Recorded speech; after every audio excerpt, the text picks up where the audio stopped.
All right. Good evening, everybody. I'm going to call to order regular council meeting number 1544 for Tuesday, August 31st.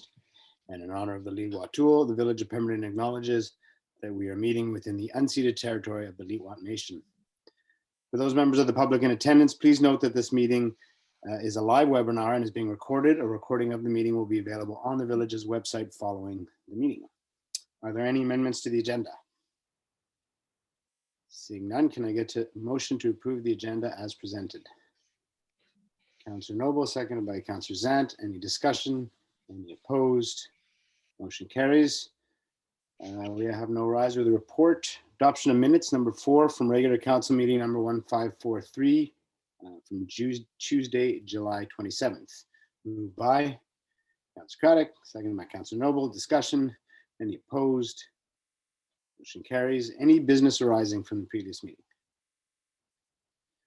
Seeing none, we have nothing from committee of the whole, committee minutes or delegation. So we're going to go right to number 9, which is Office of the CAO, verbal report. I'll turn over to CAO Gilmore. Thank you very much. I just have a couple of items I wanted to update council on. One is that I had a meeting with the get it right. BC Emergency Health Services, Tsleil-Waututh Nation, SLRD, and First Nation Health on August 30th. And it's funny how 3 weeks can make a bit of a difference because when as I was leaving, obviously there was a lot of discussion on the changes to our ambulance station here, which was going to schedule on call. I was very pleased. That was one of the first meetings I had my first day back, to hear that in that amount of time, they had actually made quite a few changes, and Pemberton was actually going to be benefiting a community to benefit from an Alpha Hall, which is a 24/7, which means 8 new recruits for our hall, our station here. So that was very exciting for me to learn that information. And just for council's information, they are hoping to make all of those changes in effect around October 29th. So we still will be in sort of not as much response as we'll see with an Alpha Hall, but that time is coming very quickly. I know they're actively recruiting at this time. My understanding is that 4 will be local and 4 will be from outside the community that they're hiring for our hall. So that's great news. We're going to continue to meet together, at least with respect to Tsleil-Waututh, SLRD, and the Village of Pemberton. BC Emergency Health Services, I think we have 3 or 4 representatives on the call, and they've sort of opened the door to, if we have questions or we need to have more regular meetings, they would be open to that. So it's a very productive meeting. And I hope to be able to continue on in having those conversations and sort of working more collaboratively with that organization and with our other community leaders, being Tsleil-Waututh and SLRD. I just wanted to share that it was a really good meeting. I also should let you know that we have been, they've not been approved, or we've been declined, I guess, our meeting with the Minister of Public Health, and it was on this particular topic. So I just wanted to let you all know that as well. Great, thank you. I've also had a couple of meetings and conversations on this for council's information, including with some of the local doctors, and they seem pleased with the changes that are being proposed. There's still a little bit of question around whether we get the 8-minute response time. And our CAO is still in her meetings following up on the issue of having our cars transferred down in the city once they do get down there. But we're hopeful with this new system that that'll be somewhat alleviated as well. So a little bit more follow up there. I did bring that specifically up again, and they did recognize that it was an issue. We do right now have an extra ambulance just as a result of some of the surge, I guess, efforts that have been put in place through the COVID-19 pandemic that the province announced earlier this year. So instead of the 2 ambulances we usually have, we have a 3rd one. We don't know for certain how long that one's going to be here, whether or not that will be unwound when the pandemic sort of goes away, I'll say, thinking optimistically. But we are trying to advocate together to maintain and have that third ambulance remain here. There's one other thing. There's an advanced care paramedic, I believe, who is stationed in Whistler. And that was sort of a temporary position that they haven't completely eliminated. But again, that's something we're advocating for. It just puts additional resources in our area as well. So there's still some things that we want to continue to have conversation on just for the communities together. Any questions? Okay, thank you for that. Next, UBCM. Next is another good news story.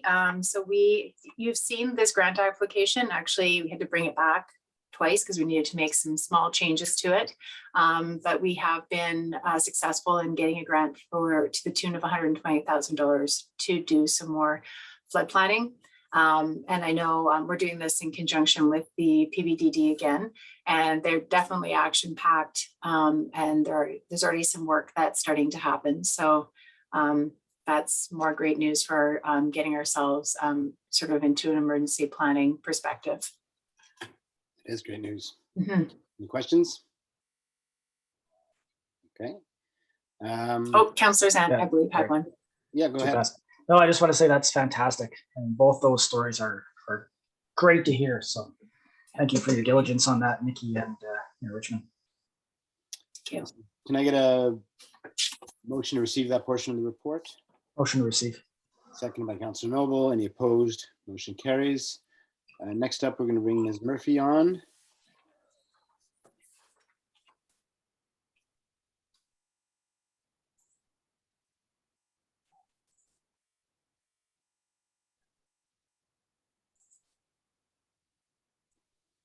Go. Good evening, Ms. Murphy. Thank you for joining us. When you're settled, we're on 9A2, which is the Declaration of National Day for Truth and Reconciliation. And if you'd like to make some comments on that, I'll pass it to you. Yes, thank you, Mayor. Good evening, Mayor and Council. Thank you for having me this evening. The purpose of this report is to update Council on legislation at the federal level declaring September 30th as a statutory holiday, the National Day for Truth and Reconciliation, and a request for a decision from Council to make a declaration of a public holiday for the village. So the establishment of the statutory holiday and the National Day for Truth and Reconciliation was action number 80 in the Truth and Reconciliation Commission's calls to action. And it's an important step in affirming our commitment to reconciliation.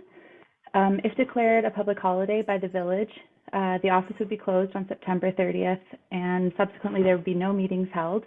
Staff would be given the day off or would not be required to work and would receive pay for the holiday day. There are no impacts identified on neighboring jurisdictions or in the region.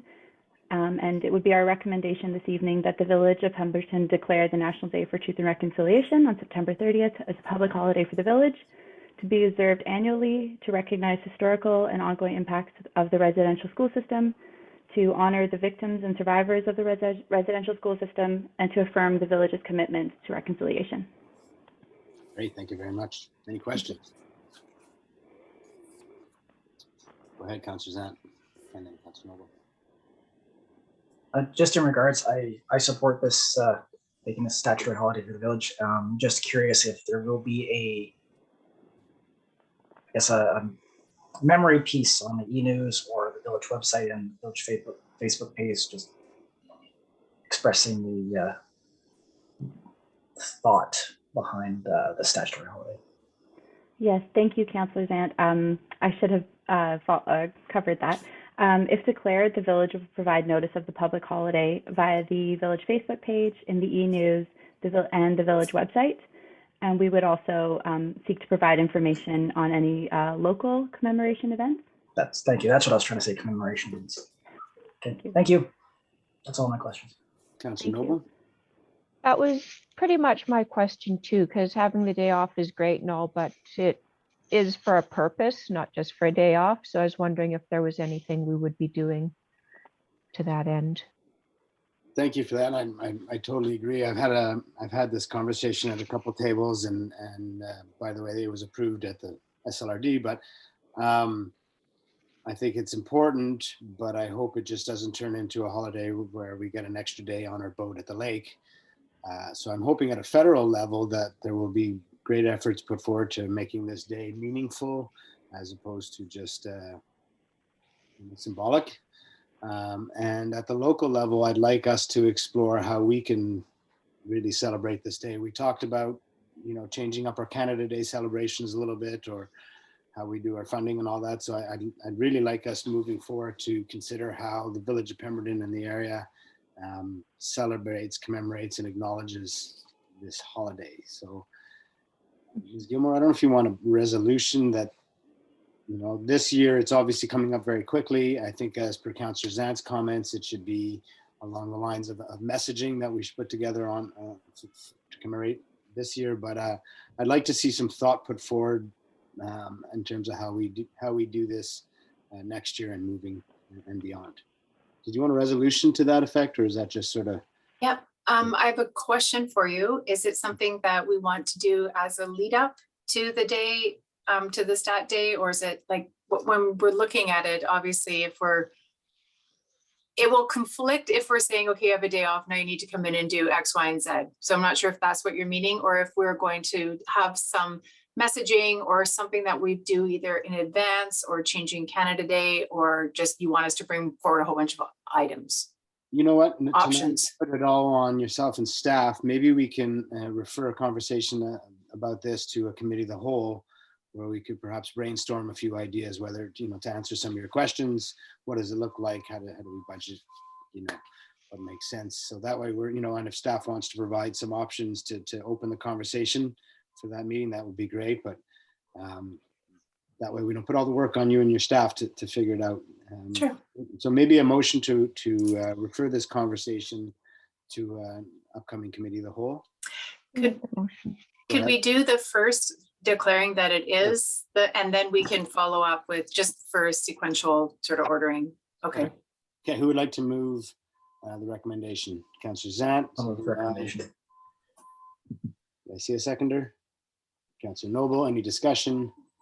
Any opposed? Motion carries. And would somebody like to make a resolution to have bring a conversation to an upcoming committee of the whole in terms of how we celebrate and commemorate this new holiday? So, Councillor Noble, second by Councillor Craddock. Discussion? Any opposed? Motion carries. Great. Thank you very much, Ms. Murphy. Thank you. We'll take a moment here and let Chief Grossman join us, I believe is next. Yeah.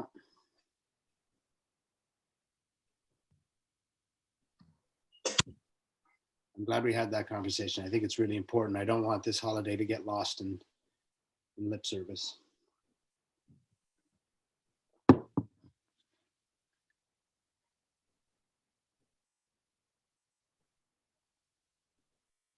There we go. Good evening, Chief Grossman. Thank you for joining us. When you're ready to go, we're here to talk about the Community Resilience Investment Program. Okay. Thank you, Mayor and Council, for this opportunity. The purpose of this report and what we're seeking is council support in making application for grant funding up to $150,000 from the Union of BC Municipalities under the Community Resiliency Investment CRI program for the 2022 Village of Pemberton Fire Smart program. So in background, the Community Resiliency Investment or CRI program is a provincial funded program intended to reduce the risk and impact of wildfires to the communities in BC through community funding, supports and priority fuel management activities and funding requests to fire smart activities. So this funding is available to local governments, First Nations to increase community resiliency by undertaking community-based fire smart planning. In the spring of 2021, the village made application and was successful in receiving funding to establish 2 temporary 1-year term positions for fire smart program, for a program coordinator and a laborer. The role of these positions is to develop a community-based fire smart program that increases focus on developments in the wildfire interface, education for homeowners, and home assessment to assist residents on decision-making. These two positions were filled in July, and the funding will remain in place for 1 year from July to July 2022. So funding through this program will support streams has again been made available to local governments and First Nations. In this regard, the village is seeking funding through this program again to continue the support of two positions noted above to allow this program or this important work to continue through to August of 2023. So that's basically what the report states, and we're just looking for approval to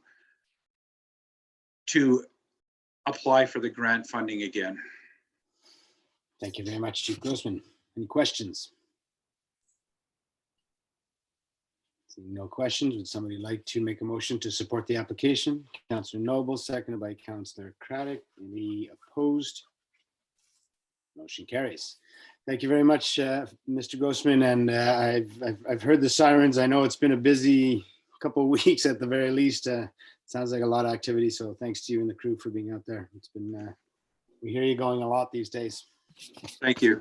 Yeah, keeps you busy. Yeah, great. Have a good night. You too. Okay, next up, bylaws, we have none. So we'll jump to the mayor's report. Let me officially welcome everybody back. I hope people enjoyed the 1 month break from council meetings, staff as well, and maybe had a little chance to connect with loved ones and recreate and maybe even travel a little bit. I managed to get home for 6 days to visit my parents and family, so that was really great. You know, back here, I just want to say how grateful I'm feeling about how fortunate the Pemberton Valley has been through this fire season. You know, even, let alone fires, even just smoke. We've been so fortunate in coming through it unscathed, and I'm again very grateful. And my thoughts have been going out to all the other parts of the province that have been battling fires all summer, and the folks that have been on evacuation alert and order, and communities that have lost their homes and lost their whole community. So my thoughts and going out to them, and it's been a tough summer in that regard. Here it's been an active summer, as we all know, lots of building and development. We saw the return of tourism, which is good in many ways for our businesses. It's also been really challenging. As we all know, the staffing situation is difficult in almost every industry, and even harder in some. So there's been a return to visitation, which is great, but it's been hard to manage for a lot of businesses. So it's been very challenging. But again, great to see the visitation come back in, and you know, with all we see the folks in town, it's added pressures on our public works crew keeping up with all that. So kudos to them for supporting all the extra bodies we have in Pemberton during the summer. It's been a lot of work. In terms of my own activities, you know, my regular meetings have slowed down a little bit over the last few weeks, which has been great. And so I won't bore you with some of the ones from weeks ago. I think they'll come up in discussion anyway, but a couple of things to put on your radar. I did contact the Chamber of Commerce to see if we could sneak in an all candidates meeting here for the upcoming election. They've reached out and they're still trying to make efforts, but as we know, it's a pretty quick snap election, a quick turnaround. So I don't think we're going to get something just for Pemberton. We're hoping to at least piggyback some of the events. So maybe stay tuned to the Chamber news website, and they hopefully have information how we can participate in some of the all candidates meetings.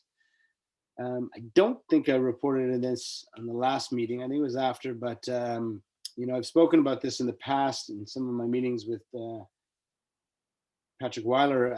It's been confirmed now there have changes been made to the federal flood mitigation program, which are going to allow for projects more the size of what we look at here in Pemberton. And we're hopeful that might provide some opportunities in terms of managing the sediment coming down the Lillooet. And maybe there will be some funding available through this stream. So we'll be checking into that. And we haven't had a conversation at the PVMC yet, but I'm sure we will. Another thing, heads up, as you probably know, there are changes coming in the cannabis retail legislation as it applies to producers. The details are still outstanding. We don't know what it's going to look like, but what it sounds like is there will be similar allowances for cannabis producers to provide tours and do retail sales on site.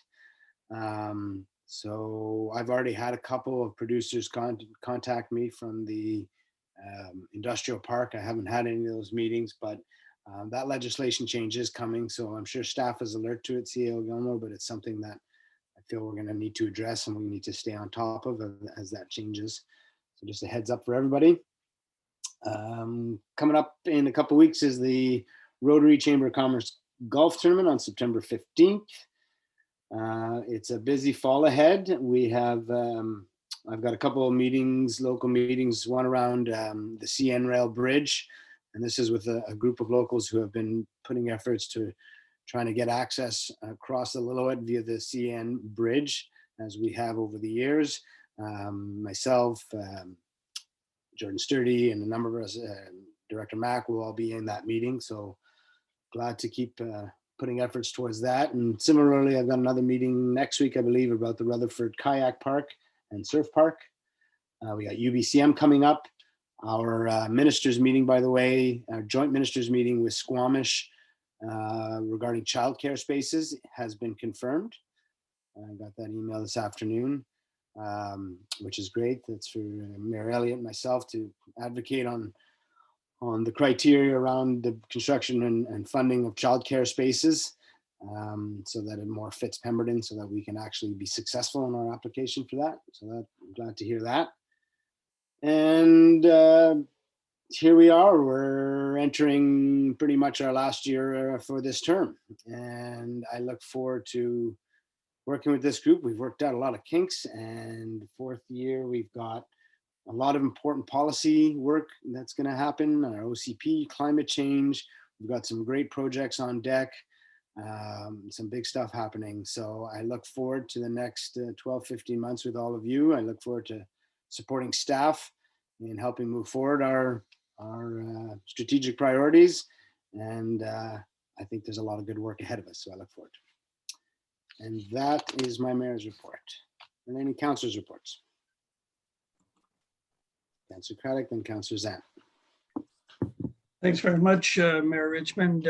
Attended the Pemberton Valley Diking District Annual General Meeting last week.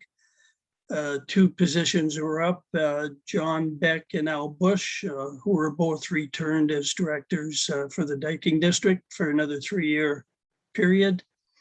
We had, as usual, a very extensive and great presentation by Kevin on the goings on with the Diking District, where they're at as far as projects and future planning.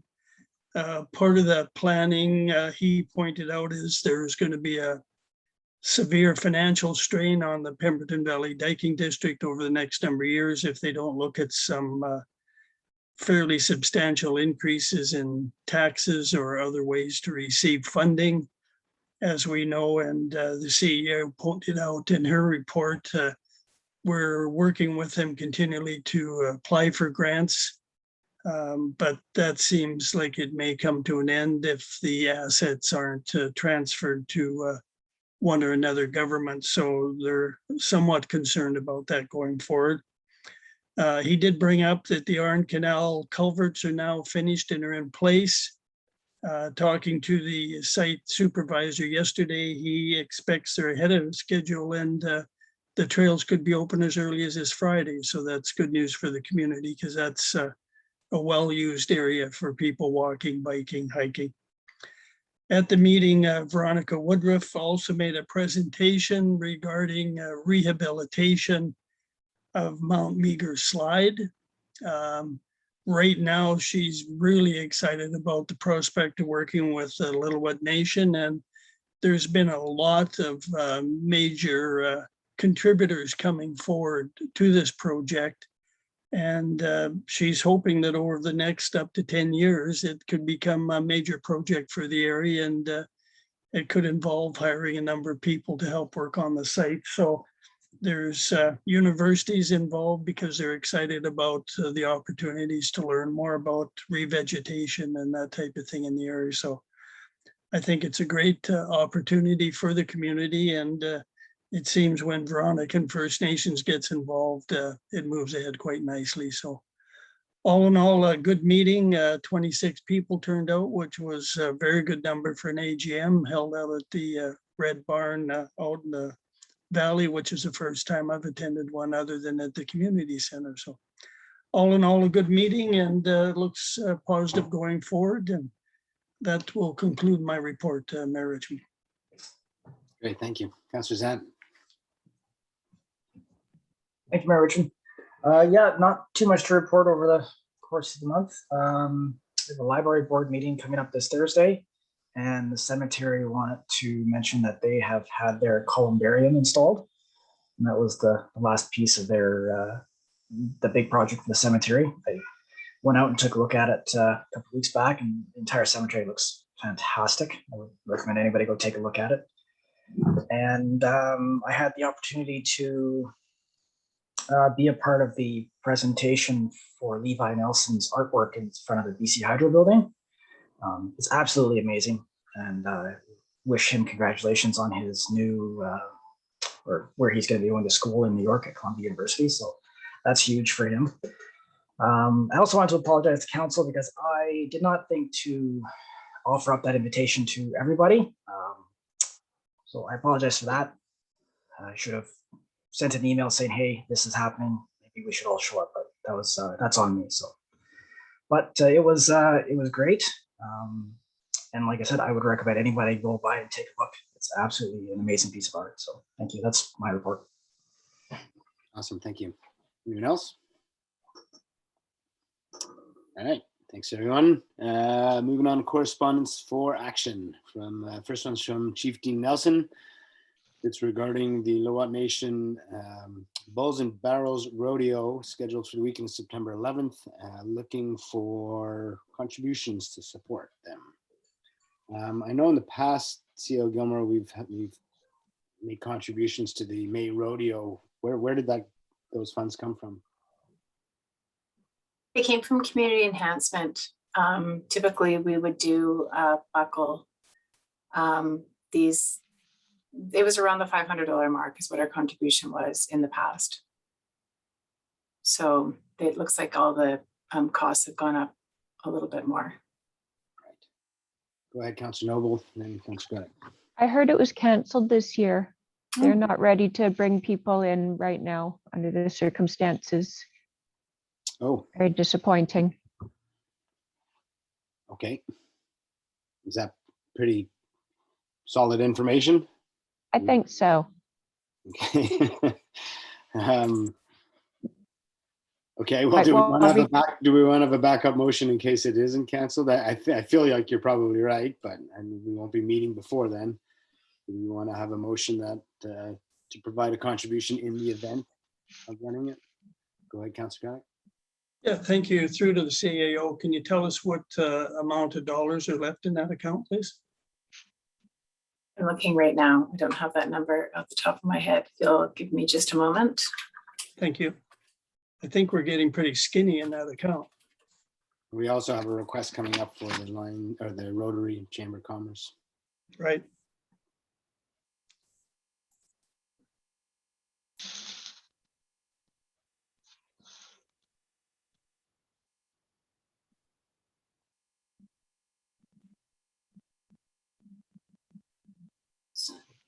I think we have about $2,500 left in that.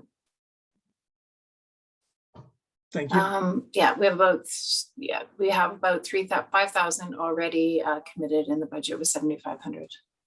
Right. Thank you. So would somebody like to make a motion to provide the, what that level of funding is called, but the equivalent of what we've done before? What's the base, not the base level, but the 500 has gone up to what? It was a $700 thing, I think, Ms. Gilmore? The buckle looked like it was $1,000 now. It's 1,000 now. Yeah, so I mean, there are other places, the junior, if you look on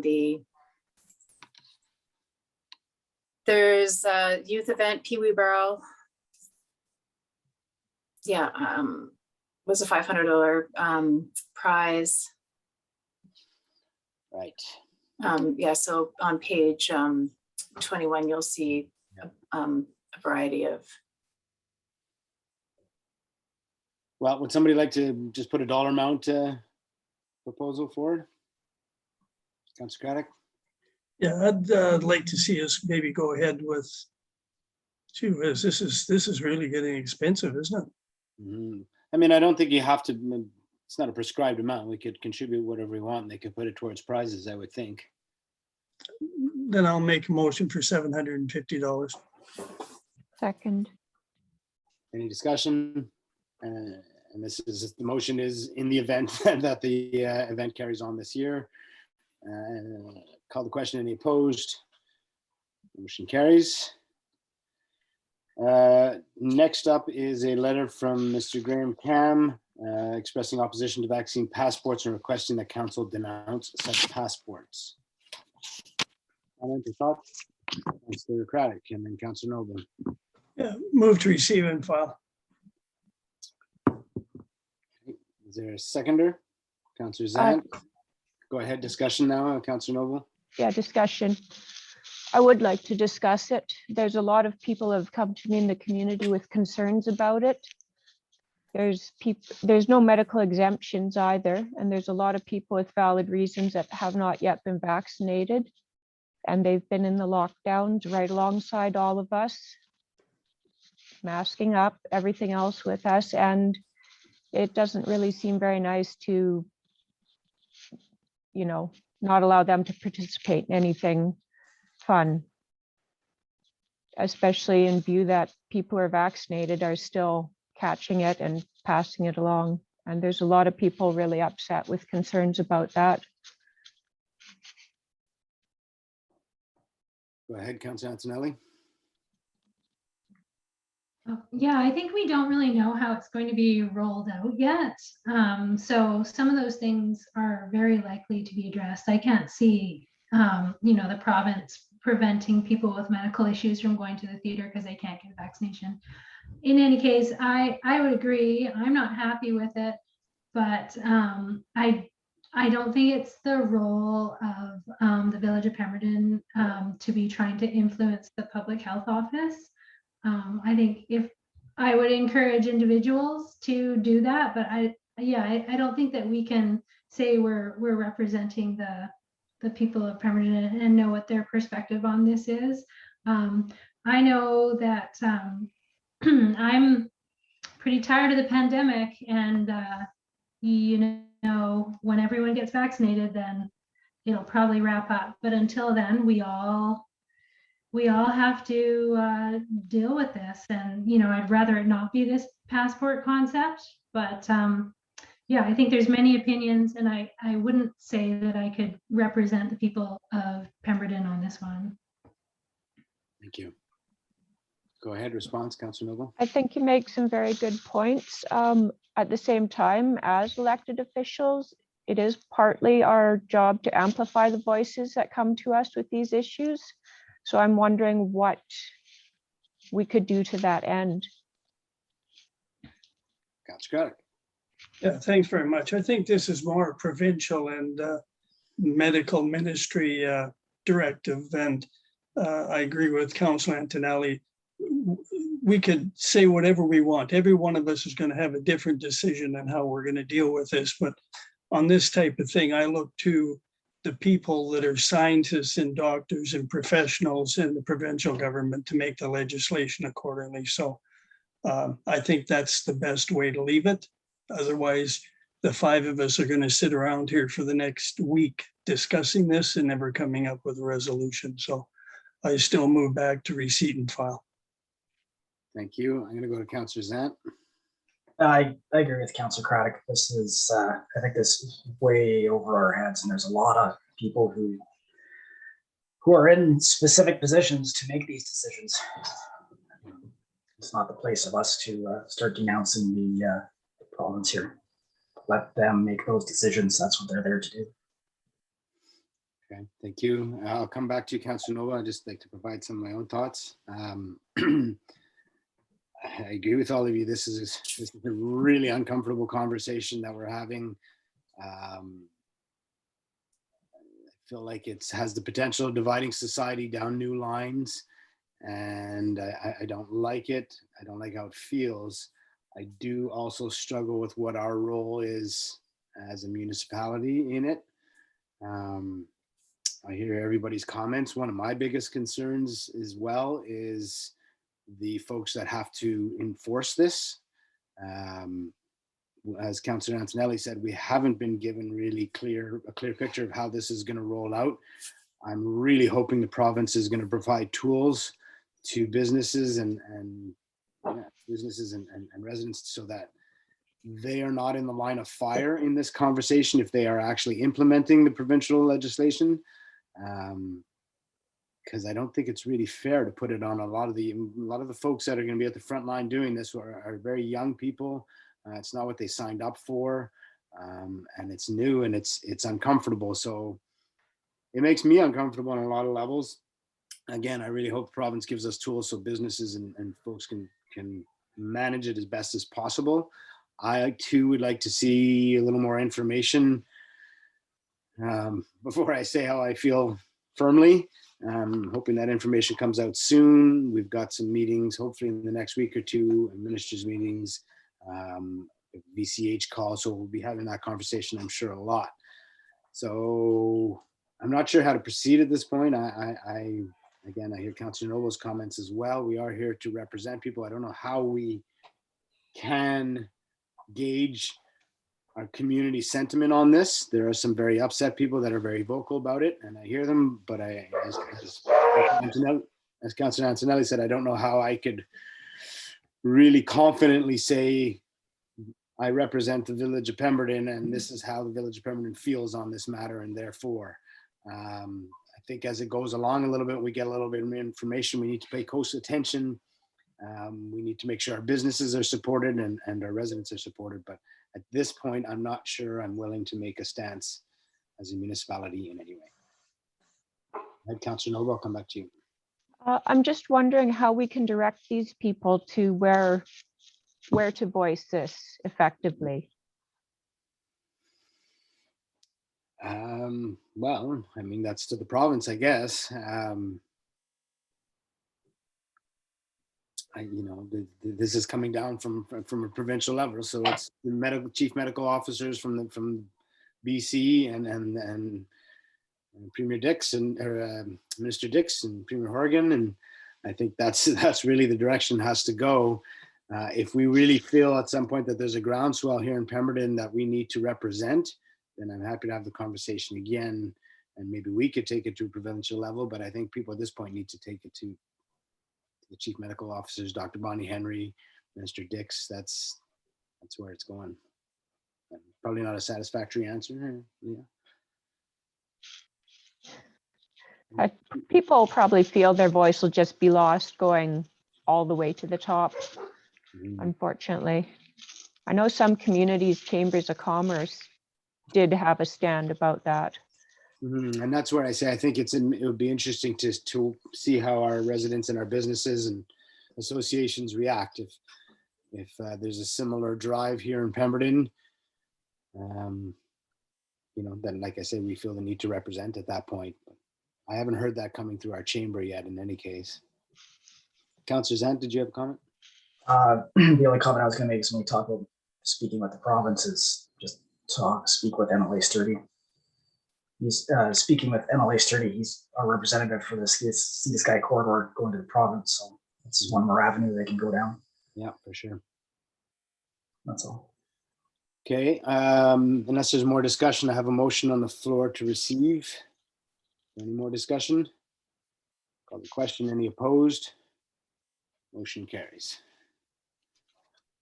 Next up is from Sheila Pither, President of the Council of Senior Citizens Organization of BC, regarding an invitation to their conference coming up later in September. I think there's a lot of good information in there. Is there any council member that feels they could attend a portion or all of that conference? Seeing none, if somebody feels they're trying, maybe have a deeper look at it, everybody, and if there is any interest, you don't have to commit to the whole thing. You can go to some of the sessions if you like that are apply to Pemberton. So maybe have a quicker look, and if you do decide that there's some interest there, you can contact staff. In the meantime, I'll look for a motion to receive. Receive. Councillor Zant, seconded by Councillor Antonelli. Any opposed? Motion carries. And number 4 is the golf tournament. As mentioned earlier, the Rotary and Chamber of Pemberton Golf Tournament fundraiser. They're seeking donations for their silent auction. Ms. Gilmore, what have we done in the past for this event?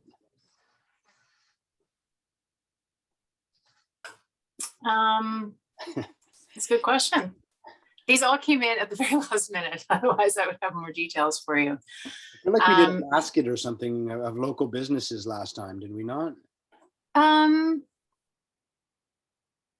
We could have done, I think we've sponsored a hole in the past as well. I want to seem around $500 was a contribution that we had provided as well in this particular, for this particular event. I thought it was this event that we did at whatever dollar amount it was, and it was a package put together of gift certificates and products from local businesses, but I'm not sure. Does anybody have any thoughts on this? Do we want to go ahead, Councillor Craddock? Yeah, if I recall, we put in a basket of goodies for their auction. I think the last time round, and then a couple times before that, we sponsored a hole. Mhm. So I think there's been a couple of things we've taken a look at, and I have to look it up, but I think we sponsored it for $500 last year for local stuff. Yeah. Didn't we also send a couple of staff members to participate? I believe we had the option. I just actually was looking at their newsletter today, and they're sold out. They have a wait list only, Right. Yeah. I saw that. which is great for them. Actually, if we are going to do a contribution, my preference would be a financial. We don't have staff to be able to go out and put together a basket, unfortunately. So that would be my suggestion to council. Fair enough. Councillor Craddock. Yeah, then I'll make a recommendation that we be a bronze sponsor for $500. And if there's someone on staff or council that wants to go, it would include one golfer. Moved by Councillor Craddock, seconder, Councillor Zant. Any further discussion? Opposed? Motion carries. Thank you very much. Correspondence for information. We have 8 of them. Would anybody like to pull anything out? Seeing none, would somebody like to move receipt of all 8? Councillor receipt. Zant, seconded by Councillor Noble. Any opposed?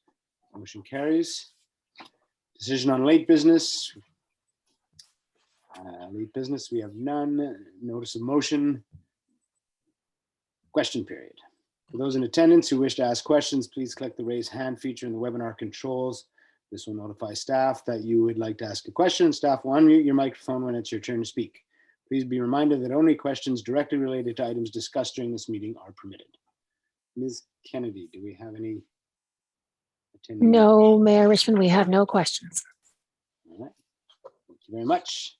Then I will look for a motion to go in camera. Councillor Noble, second by Councillor Zant. Any opposed? Motion carries. Let's take a quick 5 minutes to set up, and we're going camera at 6:20.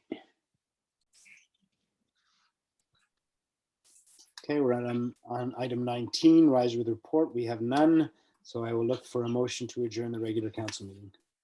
Councillor Craddock, seconded by Councillor Noble. Any opposed? Motion carries. We're adjourned. Thank you very much, everybody. Have a great night. Thank you. Have a great night. See you later.